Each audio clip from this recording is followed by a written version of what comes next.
Project Sapient is a podcast meant to engage our brothers and sisters in the law enforcement and military communities in conversations that we all know we need to have. All opinions you'll hear are our own, are protected by our First Amendment of the United States Constitution, and in no way reflect or are meant to reflect the opinion of any specific agency, officer, or service member. Some opinions may be controversial. Listener discretion is advised. Enjoy.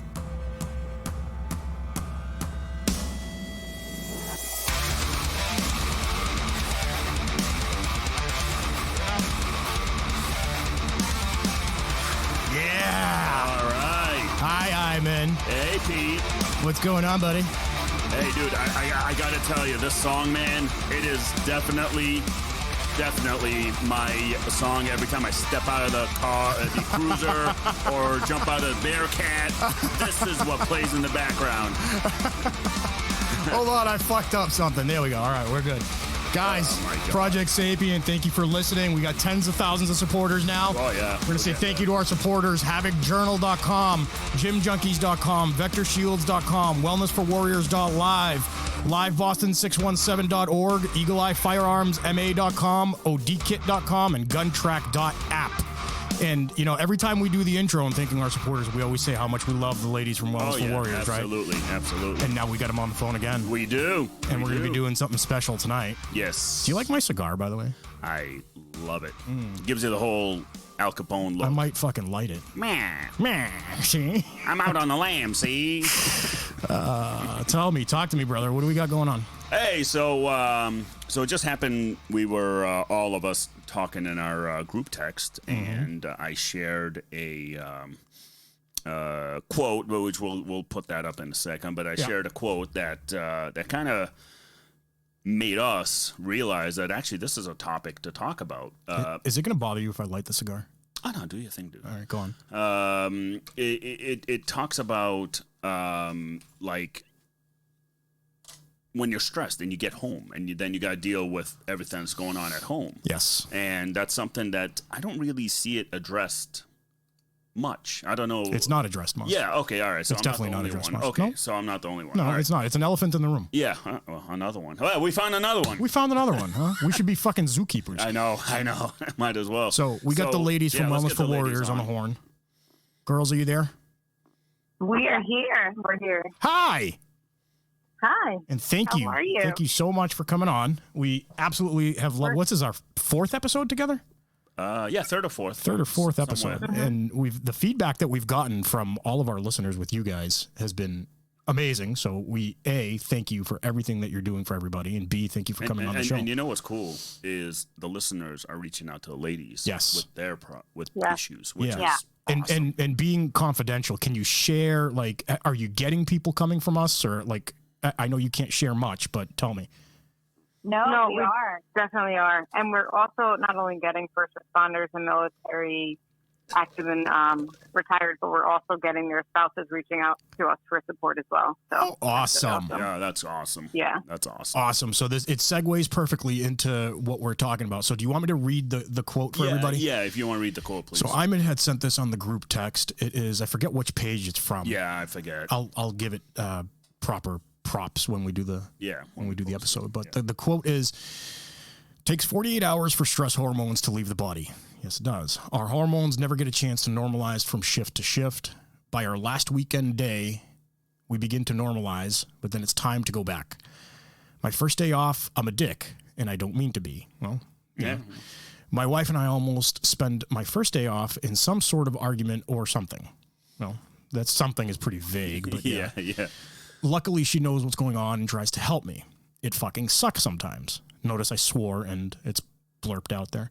Mm-hmm. We don't share because we don't want to traumatize our spouses, and that can start a vicious cycle. Yeah. Yeah, 100%. And ladies, you guys can elaborate on this, especially with the stress. And I mean, 48 hours, which is 100% too, you're right back to work.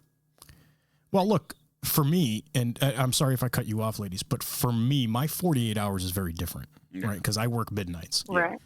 And like my first day off is today. Yeah. I got 3 hours of sleep. Yeah. Maybe 3.5.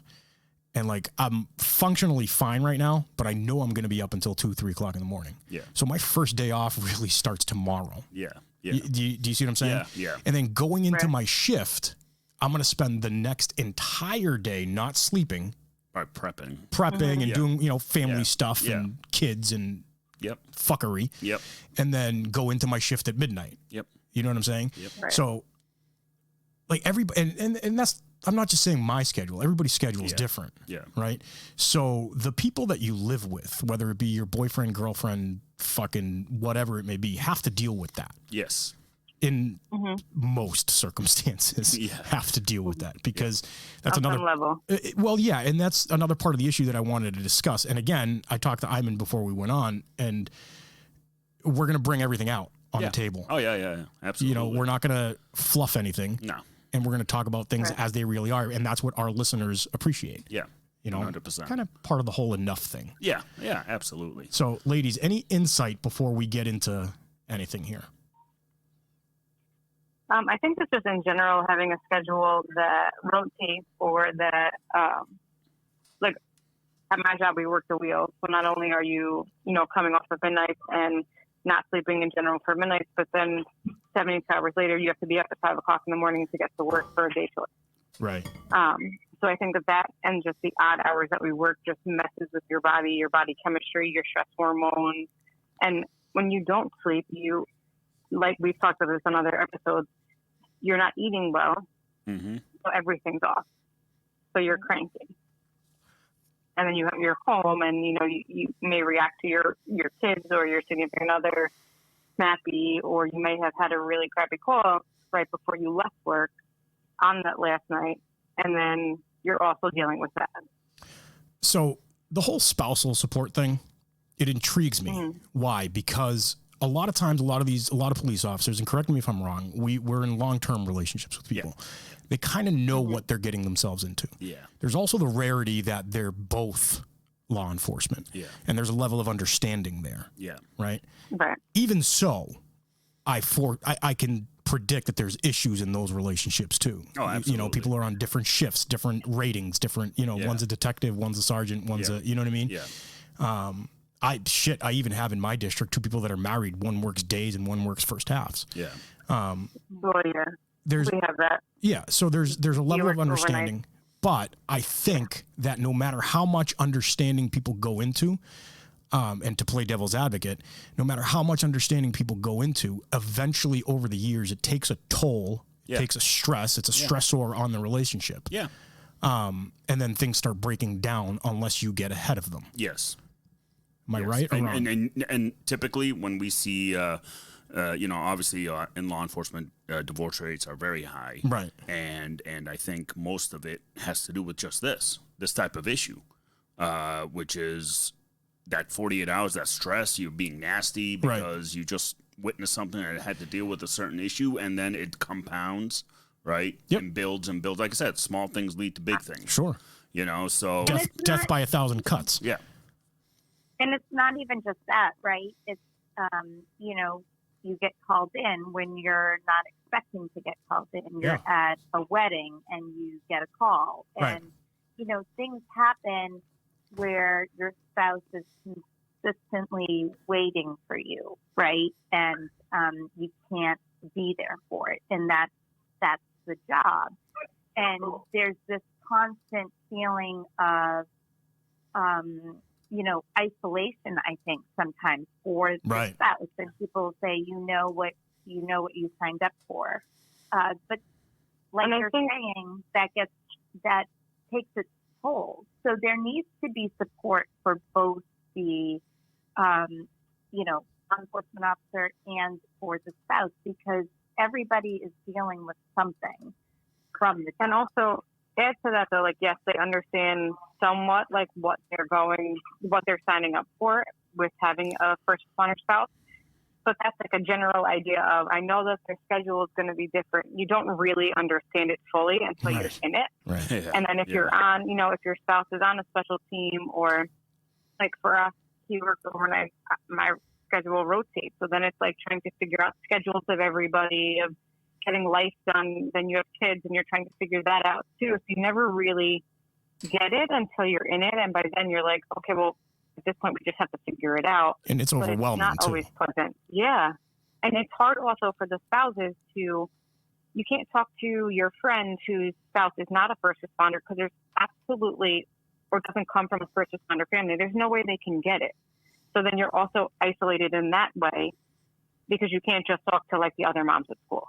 Right. No, yeah, that's a big one because what's funny is sometimes my wife would make the comment of, you know, when we would do the school thing and drop off for assembly and stuff, and you know, she just couldn't relate to the other ladies in terms of, you know, what they'll talk about their husbands or whatever doing, I don't know, accounting or whatever, and here I used to tell people I was a banker. I mean, here and then at the same time, I had to be up at 2 a.m. for an armed barricade with my SWAT team, and we had to run out there, and I wasn't able to help drop off my son. And it's a weight that falls backwards. Oh yeah, right into. I mean, it's a weight that'll fall like a domino effect down through the family, and we get that. Yeah. At the same time, let me play devil's advocate. We've been doing this for a very long fucking time. Yeah. And even for, you know, as cheesy as it sounds, going back into the warrior mindset back in the days of 2,000-3,000 years ago, these things haven't really changed. No. You know what I mean? So this isn't new. No. Here's the thing. I think we just cope with it differently. Well, again, I always differentiate, you know, the civilian class and the warrior class. Yeah. You know, there's the upper class, the middle class, lower, you know, the lower class. But I have, you know, warrior classes all on its own, you know, soldiers who have deployed, seen combat, done combat, officers who are relentless at their work. They're the hybrid wolves. They're out there hunting, working, doing what they're supposed to be doing. And I think that in itself hasn't changed for thousands of years because you'll always have a warrior class of people that will be out there doing what they do because thing is though it's kind of ingrained in us, and when the spouses step into that world, it's different for them. Yeah, there's a lot of. I agree with you. Yeah. And tell me what you guys think of this. This is things that I've seen over my career with my friends, with personal things. Yeah. There's a lot of spouses out there that are scared to even admit sometimes as to what you do. And it may be, not to get all fucking Jordan Peterson on this shit, but it may be one of those things where they're either scared to do the wrong thing or, elephant in the room, don't give a fuck. Let's call a spade a spade. Yeah. There's a lot out there that don't give a fuck. Yeah. You know what I mean? And it's partly their problem because that's being a shitty person. Yeah. Right? But it's also your own issue. Yeah. For not acknowledging that early on. Yeah. And continuing a downward fucking spiral. Yeah. Yeah. Let's call that out. Like guys and girls out there, a lot of these things, I'm not blaming you, but you got to realize you have power. Yeah. You have control, and you can get out of these things yourself. Yeah. With help. There's nothing wrong with getting help. Yeah. You know what I mean? Yeah. Or fixing the relationship. But let's call that out. Yeah. You know? Yeah. Yeah. I think that it's hard for a spouse, because especially now, right? Like, as first responders, like you said, we tell people we work for American Express. Lord, you work in the bank, so you're not going to say that. Right. And then for a spouse who doesn't know how they're going to be received in general, because the other, like, let's say a mom, the other moms can't relate to them. Yep. But also, like, now that it's a point where it's like, well, do I tell people that? Because what if they don't like first responders? Right. But but see, that's an issue for me. You know why? Because it's like, why would you be scared? Like, if I'm married to someone and I have their back, I have their back. Yeah. Like, I don't give a shit if you're, I'm not going to say a drug dealer, but I don't give a shit if you're like a trash collector. I have your back. And if you don't like it, fuck yourself. Yeah. Yeah. You know what I mean? Right. Yeah. And that's another thing where even like female cops that I know, that guys are married to them or they're dating them, and they have almost a level of inferiority to the female being a police officer. I've heard the females complain about what it's like dating someone outside the right. profession. And it's really tough for them. It is. Yeah. And then that opens up a whole other can of worms. They start dating other cops, and then there's fucking all kinds of issues.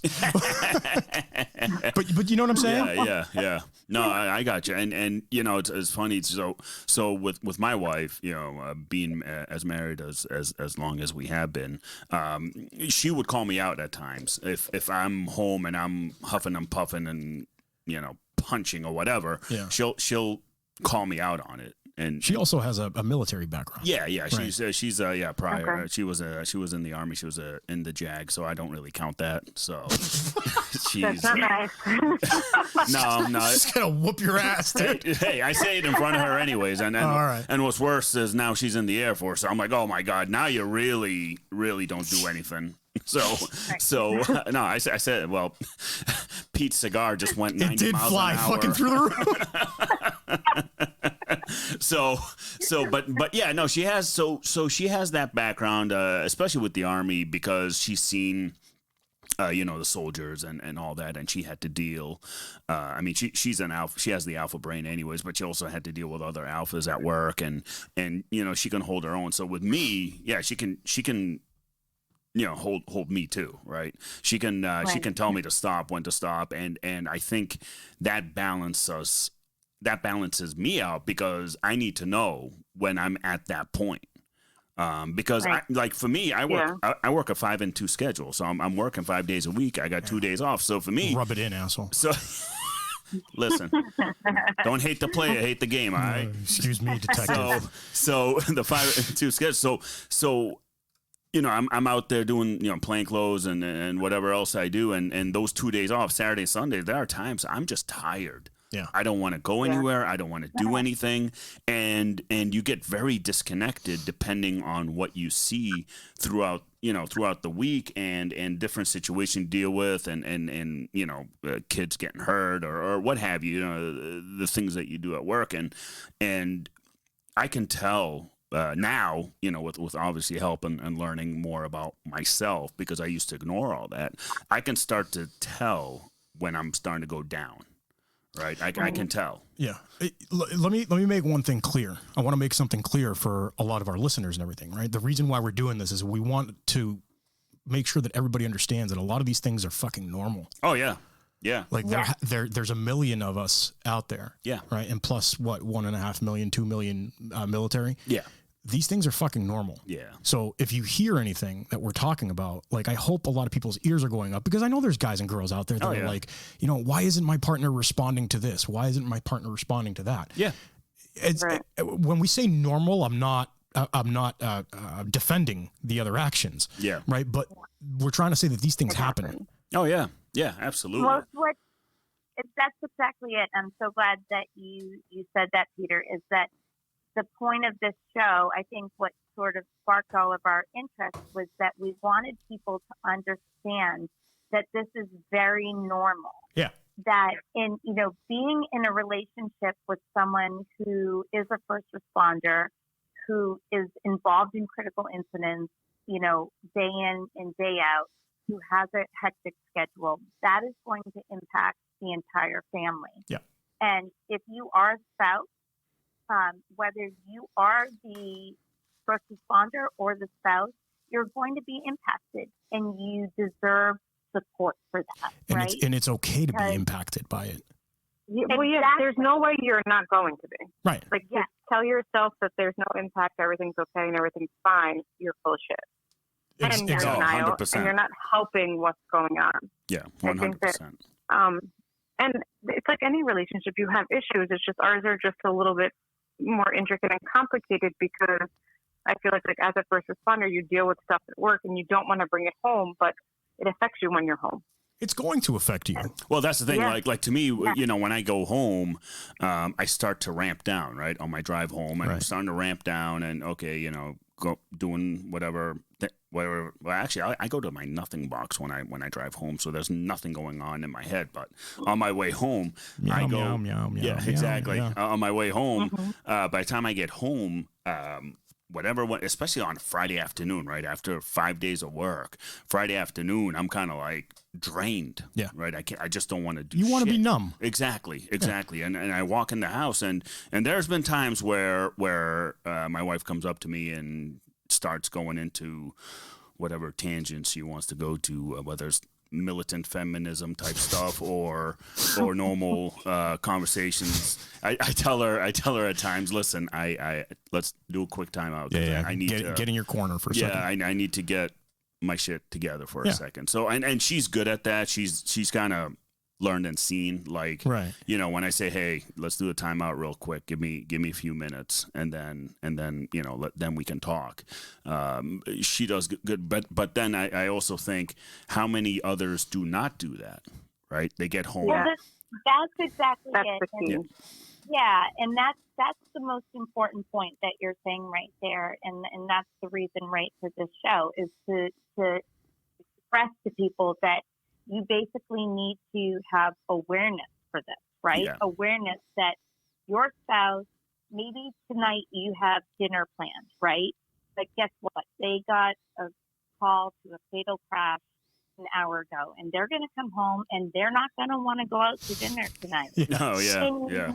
Well, right. But also remember the other flip side of that too is that spouse is waiting maybe 3 weeks for you to have 5 minutes off to go to dinner. Right. So Right. they're dealing with that piece. They're like, again, and it's disappointment and it's all of that. And it's not really anybody's fault. It's a double-edged sword. Yeah. It's a double-edged sword. But I think the point is that we can all probably agree on is that these things need to be dealt with on a foundational level as opposed to here's the thing, as a profession, this needs to be dealt with like PTSD, like some of the other, you know, whether it's traumatic brain injury that never gets addressed because, you know, cops that get knocked into the pavement, I don't think they really do a concussion protocol. They do not, type thing, absolutely not. Which so I'm right on that one. So there are things that foundationally, like we've always said, need to change, and this is part of the Enough campaign of like, hey, this shit we got to do. So let me give you guys a scenario. Not a scenario. I'm going to give you guys a little bit of a story, right? About say 8 or 9 years ago, right? We have so my department, without naming names, my department has a peer support unit, a very good peer support unit. Like they're very fucking good at what they do. All kinds of resources, and I'm actually going to try and get Wellness for Warriors to team up with them at some point because there's things coming down the line that we'll discuss later on. But the peer support unit did and teamed up with our union and did a free like a class for law enforcement officers and their families. Oh wow. And it was really good, man. They got into like the physiology of going to calls, the physiology, the psychology of all of these things, everything that we're talking about here. Yeah. It was like a 2-hour type of thing. They did it for the cops first, just to see if we would like it. Yeah.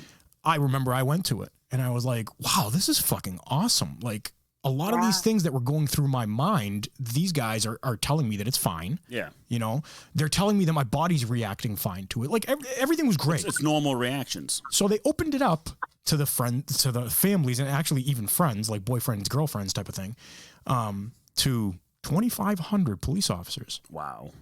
And we're talking, there was money that was put behind this. There was the union that brought up money. There was private donors that put up money. Yeah. You know, they had to rent halls for these things. People had to change their schedules to come in and talk. And guess how many people showed up?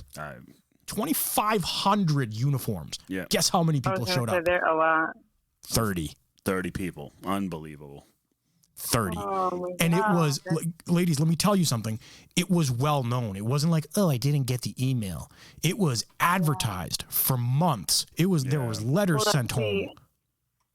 Denial of having an issue or thinking that like you don't want to talk about what goes on at home. There's a denial phase. Oh yeah, no, big. I think that's what it is. Just like I think most police departments don't really. I mean, they have peer support units for the officers, but are there peer support units for the spouses? No. So, but this is what they were trying to do. Yeah. No. I get, and I commend them for trying to do that because it should be done. Yeah. But I think it's also on the uniformed officer to get their family to go. Exactly my point. You know, there was the 2,500 guys and girls that got that email. Yeah. I would say, I don't know, half of them were like, fucking delete. Yeah. I don't want this bitch going to my fucking, to know about my, you know what I mean? Yeah. Half of them, at least. Yeah. The other half of that, the other 25% of that, they were probably like, hey, honey, do you want to go to this? And you know what I mean? Yeah. And they didn't. Yeah. So yeah. Well, I think part of that is the not knowing too, right? So it's like, well, what are they going to talk about? Which is why we started our spousal support group. Yep. Because it's literally just a Zoom call where spouses are first responders. Even we have like some nurses that are spouses, so they get the schedule stuff, so it's easier to talk about. But it's literally a very confidential place to air out whatever you're worrying about, thinking about, having trouble talking about, because there's at least half of that room has advice to give. Now, are you guys going to do this like once a week, once a month? Like, tell me about it. We're going to do it once a month. Okay. I think next week, Megan is actually going to be doing some concrete skill stuff, right, Megan? Yep. To sort of, that's what we're saying. We want to give people the tools to use to be able to deal with this stuff, right? Because we need to be able to help support the spouses. And we need to be able to deal with that sort of, the officer has dealt with something very difficult at work. The spouse is feeling this disappointment, has been waiting to be with them at home. You need concrete ways to be able to handle this and to have support and to feel better. But the biggest thing, and so we are going to do that in the group. We're going to, talk about the meditation, the journaling, different things like that. But I think the biggest thing is the awareness. Yeah. It's like what we always say, the hardest thing is to raise your hand and say, hey, I'm struggling. I need support. Hey, this is bothering me. I need support. Once you bring in that awareness, it changes everything, because you gain a sense of empathy for your partner, for your spouse. Right. And you take the time to truly understand what they're going through. And it doesn't become this, you came home tonight and I'm mad at you now because you don't want to go out to dinner. Right. Yeah. It becomes like, what did you go through today that makes you not want to go out to dinner? And tell me about that. Then I'm going to tell you, I'm sad that we're not going out to dinner, but hey, you went through something really hard today. Because once you get to that point of that, the empathy, the compassion, the awareness, that is when you're actually both working together to understand what's going on. And that's all it takes. Instead, it just becomes this like, oh, he's not present for me, or she's not present for me. There's a blame game going on at that point. Yeah, I mean, It's another thing. Yeah. It's hard not to be resentful. So exactly. Talking about it's okay to feel that way. It's okay to be resentful. It's okay to be angry and sad and disappointed, but that's not productive in assisting and making things better. And I think that what's unique about our group too is that they have my perspective also. So they have the perspective of a first responder, but they also have the perspective of a first responder who is a significant other to a first responder. Right.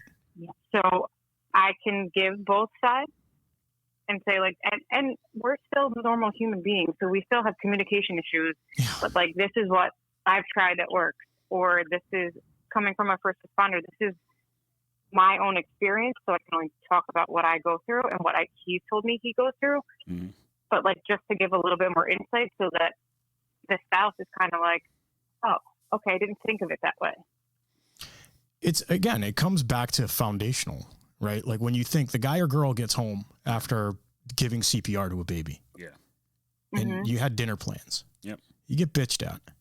It's kind of like Pavlov's dogs, right? The bell rings and you get treated a certain way. Yeah. You're not going to want to fucking do it again. Oh, no. Well, yeah, exactly. I mean, it happens, personally, is same thing, with me. I always hear from my wife that I'm not present and stuff like that.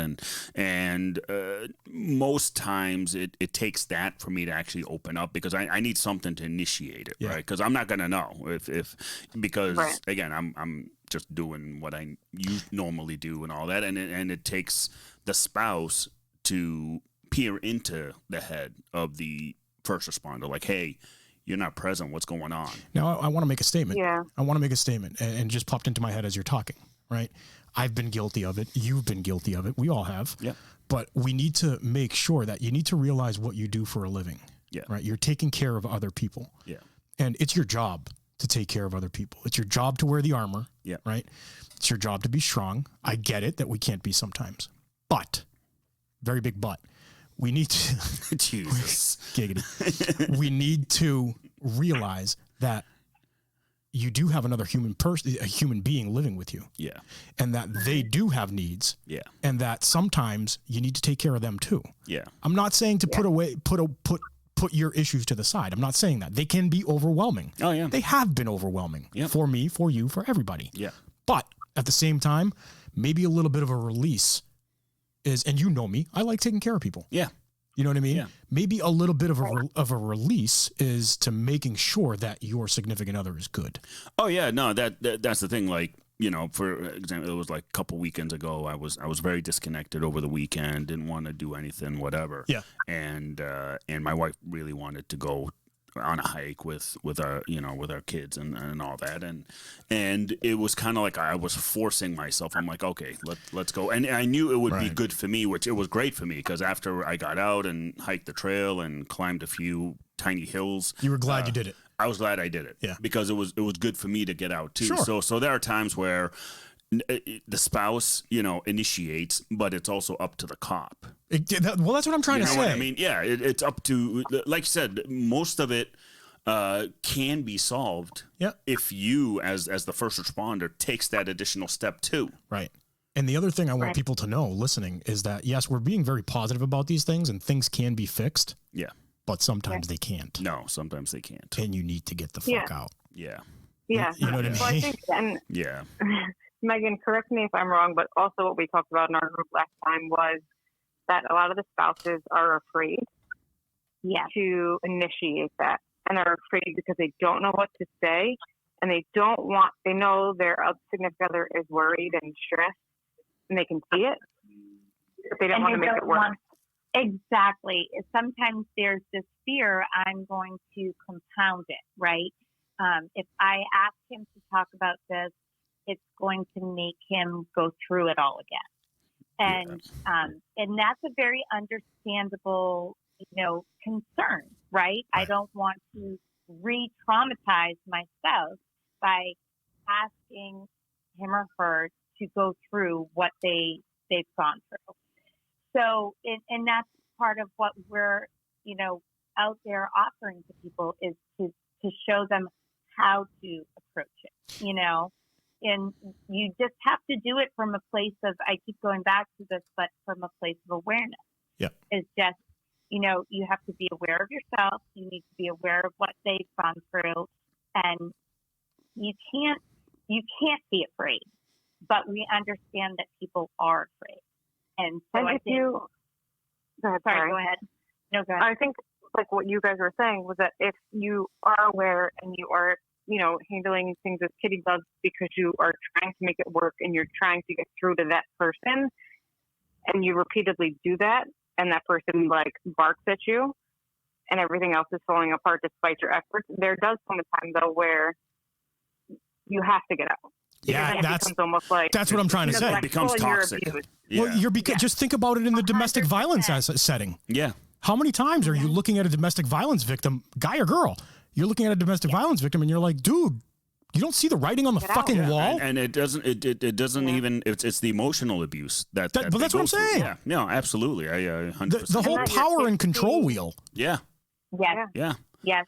And you're absolutely right about that. That's exactly it. It's, we come from it from all different angles, but there is a point at which where you have to say, well, we go through our campaign, right? Enough. Yeah.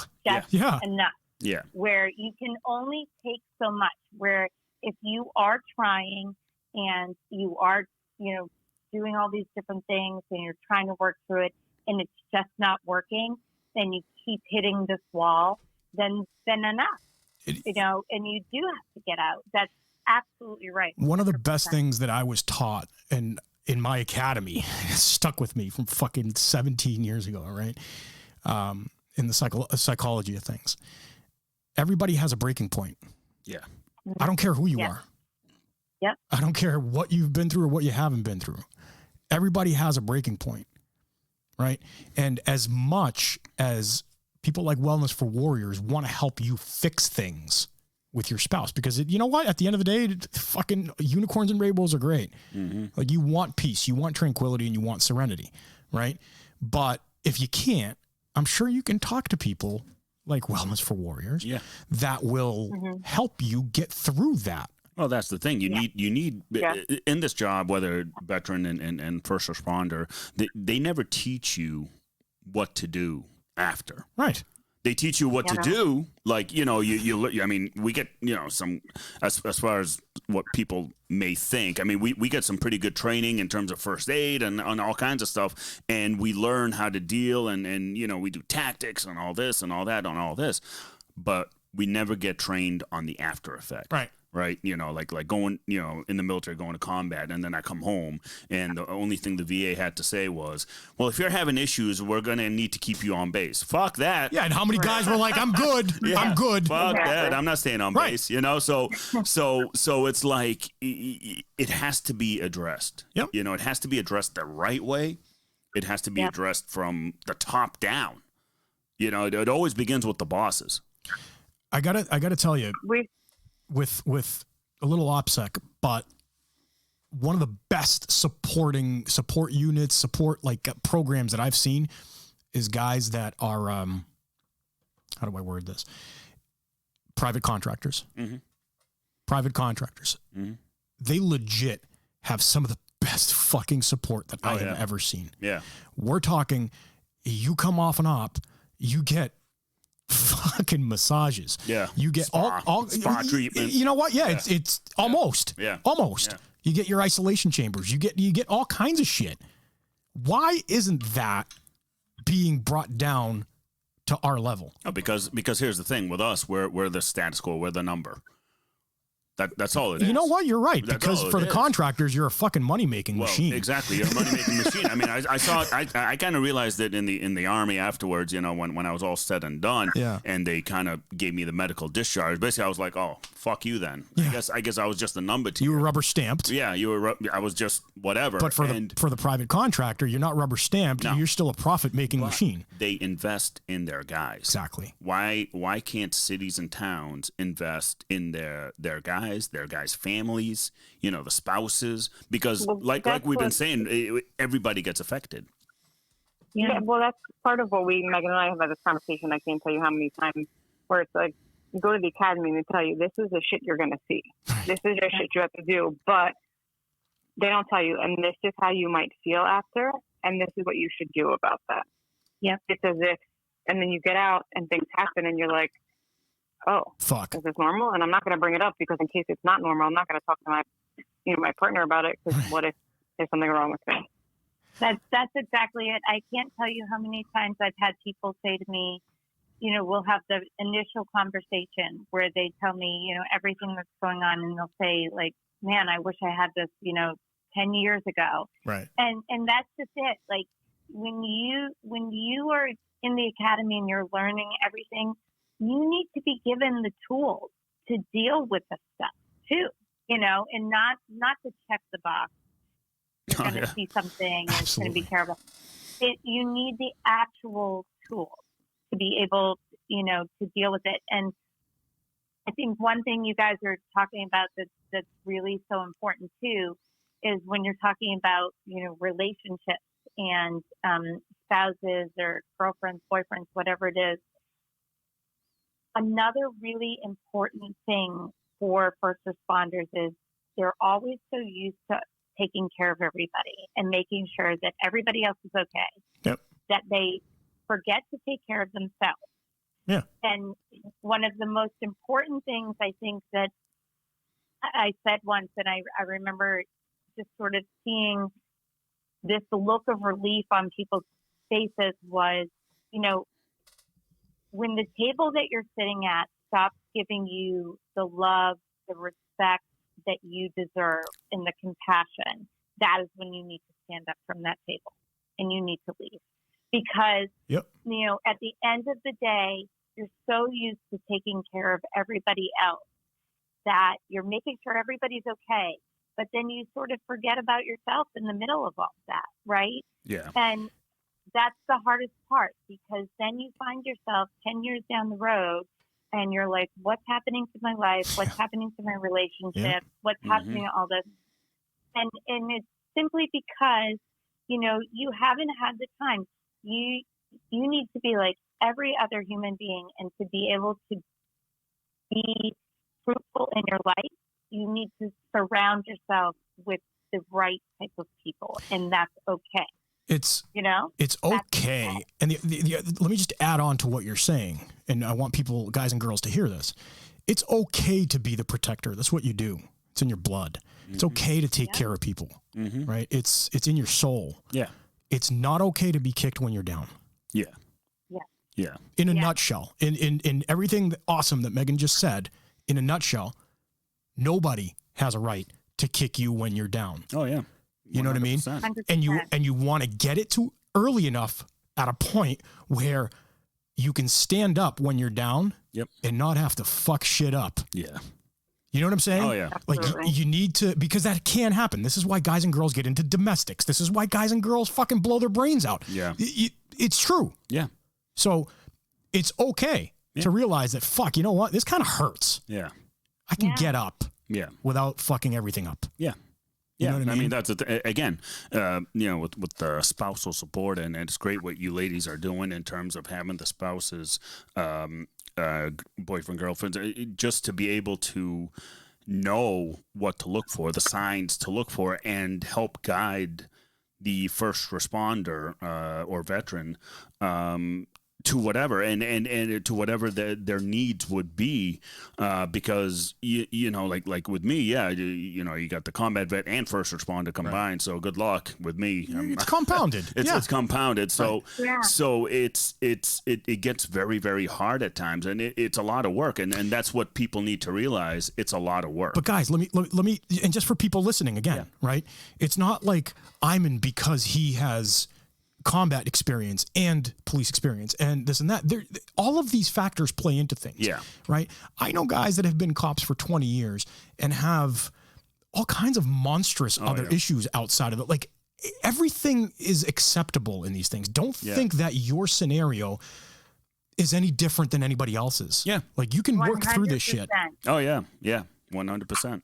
And it's a lot, to work, and the guidance that you get from Wellness for Warriors is great, because it's just step by step, different things, and just, okay, this didn't work, let's try this way, let's try that, so everybody's different. So that's why, simple gym talk, right? When people tell me, oh, how do you do this, or should I eat this, or eat that, I'm like, it's what you want to do. Exactly. It's you got to figure out in your own body what works and what doesn't work. This isn't a finite science, guys. No, it's not. No. It's a science. I'm not saying it's a science. Yeah, but it's not finite. Yeah, it's not a law of nature. Like, these things change, and they have to be fluid. Yeah, because everybody's different. Yeah, yeah, and again, like I said with the ladies that do the spousal, it's great, because it really maybe I don't know if you ladies could probably speak on it, but did the spouses open their eyes more, kind of like, oh, all right, he or she was doing this when they came home one day.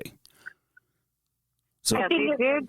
Yeah. Go ahead, Megan. Oh, no, I was just going to say, I think it was just a very eye-opening, number one, but number two, they felt just less alone, right? Because they recognized that, there are other people dealing with this. And, a lot of spouses also deal with the stress of the children. How's this impacting the kids? Yeah. And, the worry about that. And so when you have other people to talk about this with, who are going through it, it's just a relief almost. It was. That was my sense, was that they just had this sense of, like, relief, like they had found a place to let it out. where they were understood, and people were like, yeah, us too. And actually, speaking on kids, I believe you guys also have like a kids group. Yeah, we did. Yeah, we did one in I think it was the beginning of or middle of March, which was like the most amazing experience can you elaborate on that just a little, just so people realize that you guys, I mean, it's awesome what you guys are doing. So with the kids part, can you elaborate kind of how you got it started and how it was? So, just like my background before becoming a police officer, I still am a clinical social worker, and I worked with traumatized kids and families. So Megan and I were talking. We said, the families must be affected, and then I just got to thinking the impact that it has on our kids is so different than it has on us, especially with the way that the world is now. So they hear things on the news, they hear things from their friends at school. Yep. They might overhear our conversations at home, and they are afraid to ask the questions, and they're left to their little brains with the magical thinking and try to figure it out on their own. So we decided, and I think I had 40 kids, and they were from like 17 different states. Oh my God. Well, I made it 4 different Zoom calls, so they were all age appropriate. So I broke them up based on like developmental age, so that the activities that I picked matched like what they were capable of doing. Yeah. But I had kids as young as 6 to 17. Wow. And we had different activities, and some of the activities helped the kids think about things. And like the oldest kids group was, I think they were 12 to 17. I asked them to pick a quote that they felt represented themselves, like a song lyric or quote, and every single one was about resilience, being the light. Really? No kidding. People. I kid you not. Wow. Do you know how amazing that is? Yeah. Wow. It was like, honestly, I was floored. You want to talk about foundational help? Yeah. Yeah. Wow. Yeah. I mean, you start that young, and as the child grows and remembers what is talked about on Wellness for Warriors and all that, and they start to notice their parents. But think about what that's doing for the officer. Oh, yeah. Knowing that your child isn't being left in the dark. Yeah. That your child is understanding these. That's like, dude, for me, that would be a huge burden off my shoulders. Oh, yeah. Oh, yeah. I mean, there are times, there are times we get home and we, my kid being the savage. Why are you tired? Yeah, the savage that he is wants to wrestle and all that. And I'm just like, dude, not today. Yeah. And he doesn't understand what's going on. Right. No. Yeah. And they did, like the teenagers group actually did ask me questions about like a few of their parents were responding to riots. And they didn't want to ask their parents stuff. So they said like, did you ever get hurt at work? What happens if you get hurt at work? And so it was nice to be, and the parents were in the background, so the parents could hear the responses and the questions the kids were asking. Yeah. But it was nice to give them a little bit of hope and support and tell them about how important it is that we come home to them every night. Like that's our objective. And if you get hurt at work, we have partners and other responders that make sure we get to the hospital or whatever we need. And they were really, one kid was like, and I said, do you tell your parents about this or ask, your mom? And one kid goes, I don't tell her, but she knows every time. I swear she has magical powers. I was like, absolutely. She knows every single thing you do. Yeah, no, that's, that is awesome. I mean, between spousal kid support group, are you guys doing another kid support at all, or what do you, I think we're going to probably just wait till the end of the summer because with everyone's like vacation schedule, sports and all that stuff, I figured the end of the summer might be good. Yeah. But we definitely are going to do it again. Going back into school and those stressors coming back, like I like that. I really, really like that. I hate back to school shit. I'm numb to it all, dude. I don't give a shit. I'm like, I hate humans even more when it comes to back to school crap. What do you mean notebooks? Yeah, exactly. To give me a list 2 miles long. I got to get all this shit. I got to tell you, dude, we had a speaking of school and shit and getting shit, we had the teacher appreciation stuff. Yeah. And I opened up the email and fucking there was 30 teachers in the whole school. Yeah. And 20 of them asked for booze. wow. And I'm like, I put my 7-year-old on the bus with a bottle of fucking Jack. Like, what the fuck? Apparently they've had enough too. Oh, wow. That is awesome. That is awesome. But wheels on the bus go round. Yeah, exactly. But ladies, again, we can't say it enough. The amazing stuff you guys do is unreal. It's I mean, I haven't really seen in the law enforcement community a support group like you guys have. You've seen. No, let me be honest. You've seen a lot of the grandstanding. Yeah. You've seen a lot of the "we support you" here. Buy our T-shirt. Yeah. You know what I mean? Yeah. A lot of the "hey, I want to wear the T-shirt. I want to make myself feel better about myself, showing that I support law enforcement." But they don't do it. No, they don't do it like they do. Yeah, like these girls do. They don't do it. And you guys are so kind. But well, it's true. The truth is, we love doing it, and we just recognize the need for it, and we're so grateful for your partnership with us because it's just really needed right now, and we just want to be out there. So we are planning. We'll do more, children's groups. We'll do more spousal groups. Whatever is needed is what we're basically going to do, because we're doing it because we love it. Yeah. And we just know it's needed. And If everything. anyone has suggestions, totally, we are open to everything and anything. So if someone thinks something's needed or that we could provide a different service, let us know. We are about it. I like, I have on the screen right now, you guys obviously don't see it, but I have the free posters that you have up on, it's a downloadable poster. We are your refuge. I like that a lot. I'm going to be posting, we should be posting this on IG. I know you do all the IG shit. Yeah, absolutely. But I'll be posting the shit out of it through my other companies too. I never realized I'm going to post a lot of this. Yeah. Have you been having people download these? Yes. Nicole and our team made those, and they're so amazing. And Gina Marie came up with that great idea to have that little Q at the bottom of it. So the QR code. Go on there and pull up our website. And we were so excited. There was a coffee company out in Texas, Boom City, that put our posters up in their awesome place. Coffee and shop. the pictures is awesome. Oh, that's so cool. Yeah.